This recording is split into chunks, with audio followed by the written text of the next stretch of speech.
ನುಡಿ ಬಿಟ್ಟರೆ ನಾಡು ಬಿಟ್ಟಂತೆ. ಭಾಷೆಗೇಡಿ ದೇಶಗೇಡಿಯೂ ಆಗುತ್ತಾನೆ, ಭಾಷೆಗೇಡಿ ದೇಶಗೇಡಿಯೂ ಆಗುತ್ತಾನೆ. ಇದು ಕುವೆಂಪು ಅವರು ಹೇಳಿರ್ತಕ್ಕಂಥ ಮಾತುಗಳು.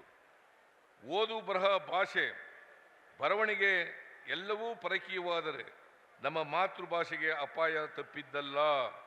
ಯಾವುದೇ ಭಾಷೆಯ ಅಳಿವು ಆ ಭಾಷಾ ಸಮುದಾಯದ ಅಳಿವು ಆಗಿರುತ್ತದೆ.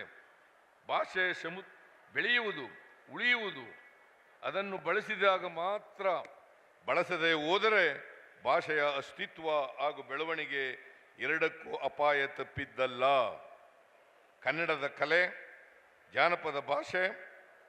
ಜಾನಪದ ಭಾಷೆ ಉದ್ಯೋಗದ ಜೊತೆಗೆ ಕನ್ನಡದ ಅಸ್ಮಿತೆಗೆ ಉಂಟಾಗಿರುವ ಸಮಸ್ಯೆಗಳನ್ನು ಗುರುತಿಸಿ ಹಾಗೂ ಅವುಗಳಿಗೆ ಪರಿಹಾರ ಕಂಡುಕೊಳ್ಳಲು ಸಾಹಿತ್ಯ ಸಮ್ಮೇಳನಗಳು ಮಹತ್ವದ ಕೊಡುಗೆ ನೀಡುತ್ತಾ ಬಂದಿವೆ. ಈ ಸಮ್ಮೇಳನವು ಈ ದಿಕ್ಕಿನಲ್ಲಿ ಕೆಲಸ ಮಾಡಲಿ.